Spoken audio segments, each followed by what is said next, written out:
mais l'ennemi est en perte de vitesse aujourd'hui. Ça, c'est une réalité. Et ceux qui sont sur le terrain le savent. Et aujourd'hui, les rançons qu'on connaît il y a 2 ans sur le terrain, aujourd'hui, ont tendance à disparaître. Et tous les jours, ils sont en train d'enregistrer des pertes énormes. Ça, c'est une réalité incontestable. Maintenant, les actions, les nouvelles stratégies de l'ennemi, où il s'approche à côté de Bamako, à côté du Koulikoro, pour poser des actes, effectivement, la population qui ne comprend pas va dire, mais finalement, ces gens... Vous savez, la sécurité, vous demandez à n'importe quel habitant du pays, vous direz que la sécurité s'est améliorée. Malgré tout ce qu'on entend parce que les réseaux enflamment, malgré tout ce que nous entendons, la sécurité s'est améliorée partout dans le pays. Maintenant, l'ennemi a développé un certain nombre de stratégies, effectivement, qui sont en train de faire croire, pour faire croire à la population que ça a gangréné.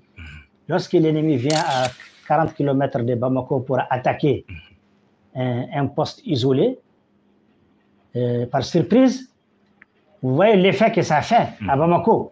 On va dire qu'ils sont arrivés à 30 km, ça ne veut rien dire. Ça ne veut pas dire que l'ennemi est fort. Au contraire, l'ennemi est maintenant en train de travailler la psychose des populations. Ils sont plus capables de faire la guerre.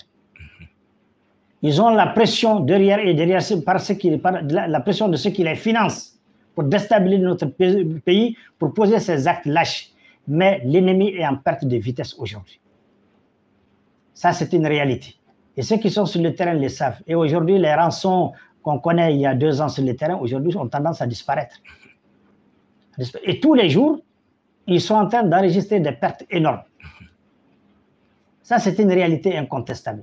Maintenant, les actions, les nouvelles stratégies de l'ennemi, où il s'approche à côté de Bamako, à côté du Koulikoro, pour poser des actes, effectivement, la population qui ne comprend pas va dire, mais finalement, ces gens-là, ils ont plus tout le terrain. Alors que non, c'est la nouvelle stratégie. Au contraire, ils sont sérieusement affaiblis. Et je crois que très bientôt, ça va se constater. Parce que leur dernier retranchement aujourd'hui, c'est les forêts. Et la stratégie des forêts va bouger également. L'État malien et surtout les autorités actuelles demandent à tous les groupes autodéfense, n'est-ce pas, de poser des armes.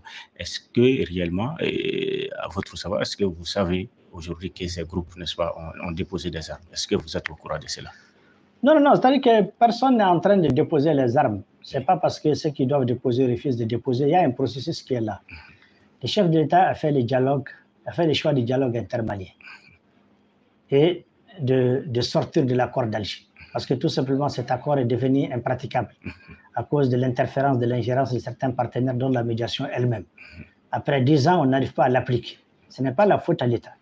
Et comme l'État a la responsabilité de la sécurité du pays, de tous les peuples maliens, il faut s'assumer. Et s'assumer, c'est ça. C'est de décider de sortir de cet accord et de les remplacer par un processus intermalien qui va être désormais, à l'interne, et on va complètement éliminer toute interférence étrangère pour que les Maliens fassent la paix entre eux. Maintenant, dans ce dialogue, la question des armes va se poser. Et une solution va être trouvée, et sûrement, il y aura un désarmement. Ça, c'est sûr, parce que maintenant, c'est entre les Maliens. Maintenant, ceux qui font le choix de ne pas désarmer, je n'ai pas besoin de vous donner la réponse. Ils seront définitivement classés dans les camps ennemis et seront combattus en tant que tels. Ça, c'est clair. Et de façon aussi claire et précise et sans aucune ambiguïté. Parce qu'on aura fini les dialogues intermaliens, on a donné à chacun la chance de choisir son camp, les camps ennemis ou les camps amis. Si malgré tout le dialogue termine, et il y en a encore certains qui font la tête en restant toujours dans les camps ennemis, et ils seront traités en tant que tels, et ils seront combattus et battus. C'est ça la réalité aujourd'hui. Donc, le processus se poursuit, le désarmement aura lieu, une fois que l'État et les Maliens ensemble auront décidé dans ce dialogue la date, les calendriers. Il y a des commissions techniques qui s'occupent de ça.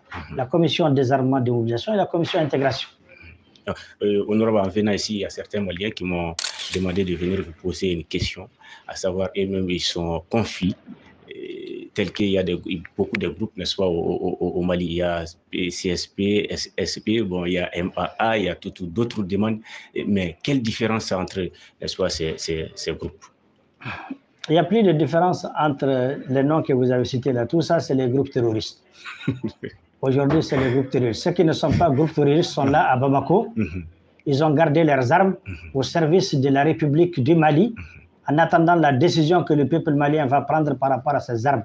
Et c'est des groupes pour la plupart qui ont toujours été républicains. Même ceux qui d'aventure se sont retrouvés du côté de la rébellion ont travaillé pour la République. Donc ceux-ci sont là. Les autres, ne cherchez pas mille noms, ils s'appellent groupe terroriste, un point c'est tout. Maintenant, Assimi, le chef de l'État, en tant que souverain, chef suprême de l'État, a décidé d'organiser un dialogue intermalien.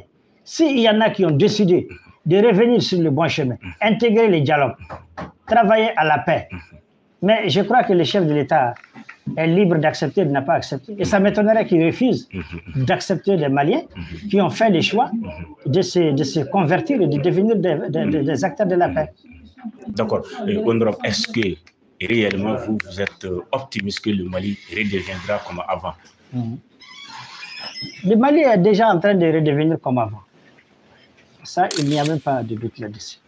En ce sens qu'aujourd'hui, vous constatez que depuis Kidal jusqu'à Kay, c'est l'autorité de l'État malien qui gère. Vous constatez depuis Kidal jusqu'à Kay, c'est une diversité communautaire et linguistique qui est en parfaite symbiose. Donc c'est déjà ça l'État. Vous constatez aussi que depuis Kidal jusqu'à Kay aujourd'hui, les services sociaux de base sont en train d'être redéployés. Donc vraiment, l'État du Mali est en train de mieux se porter aujourd'hui. Et ça sera comme ça jusqu'à retrouver définitivement recouvrir notre intégrité territoriale. Quel message avez-vous à l'endroit du peuple malien en ce moment, n'est-ce pas, difficile, comme vous avez cité? Il y a les coupures énergétiques, il y a, n'est-ce pas, le panier aussi du ménagère aussi un peu lourd. Et quel message avez-vous à l'endroit du peuple malien pour qu'il puisse, n'est-ce pas, s'abstenir un peu pour que dans peu de temps, le Mali puisse sortir dans cette impasse? Le message, c'est qu'il faut que les Maliens comprennent que le Malikoura, c'est le travail. C'est le travail. Il faut que les gens travaillent. Et le travail, ça se crée. C'est extrêmement important. Ça veut dire les paniers de la ménagère. Vous savez, aujourd'hui, ce n'est pas l'argent qui manque au Mali. Mais c'est le système de gestion et de gouvernance qui a changé. Par le passé, il y a beaucoup d'argent qui circule au Mali. L'argent qui est volé entre les mains de petits groupes de personnes. Pourtant, les grandes masses sont toujours pauvres.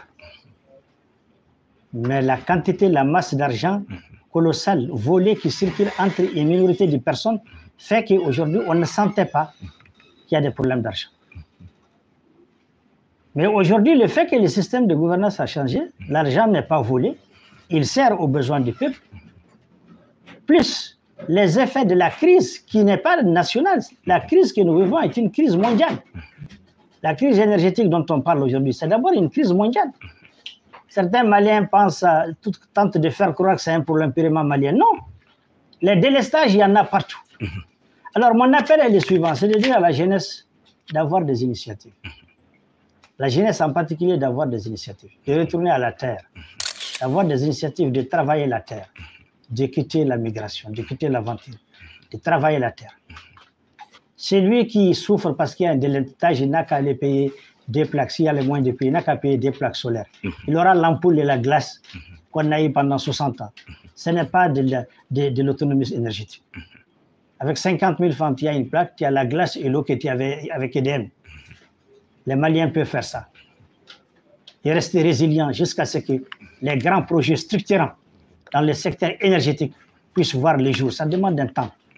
Vous suivez les mouvements de notre pays, en Russie, en Iran, par-ci, par-là, pour sceller des contrats dans le domaine des grands projets structurants, dans le domaine de l'énergie. Ça demande un temps.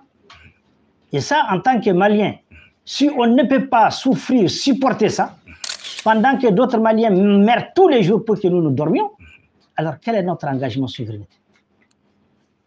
Nous ne sommes pas des patriotes. Donc, je termine par dire aux Maliens que nous savons que c'est dur, parce que nous ressentons nous-mêmes que c'est dur pour tout le monde. Mais nous avons fait le choix d'affronter la difficulté pour libérer notre pays. C'est aussi simple que ça. Il y a ceux qui vont amener la vie, ils vont mourir. Il y a ceux qui doivent accepter de perdre un repas. Pour ça, il y a ceux qui vont accepter de dormir dans Fontenay avec les Fifana là. C'est la résilience. C'est tout ça qu'il faut pour libérer le pays. Rien ne viendra facilement.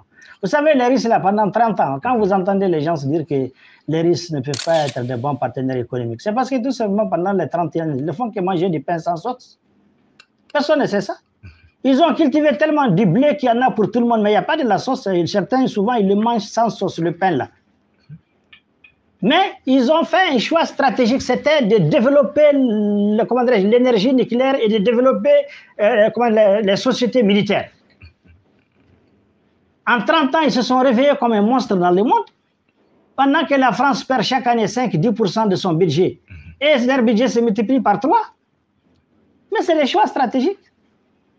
Donc c'est un peu ça, nous avons fait le choix aujourd'hui de souffrir dans certains secteurs, mais d'éjecter des ressources dans certains secteurs vitaux sans lesquels le Mali va disparaître. Mais à un moment donné, les priorités vont s'inverser. Ça, c'est l'intelligence de l'État. Et c'est ça l'avantage d'avoir un chef d'État souverain qui a la tête sur les épaules, qu'on n'intimide pas, qu'on ne menace pas, qui est courageux, qui sait qu'il doit réussir ou il doit mourir. Ce n'est pas comme nos anciens poltrons là. Dès que la France fait baga, il recule derrière, il dit bon, prenez ce que vous voulez. Non, maintenant, ce n'est pas comme ça. Maintenant, là, tu viens, on va s'affronter. C'est ça la vraie réalité. Donc, sur cette question, je crois que je termine par prier Dieu pour les populations de notre pays. Ça demande vraiment beaucoup de courage. Personne n'ignore les difficultés du moment.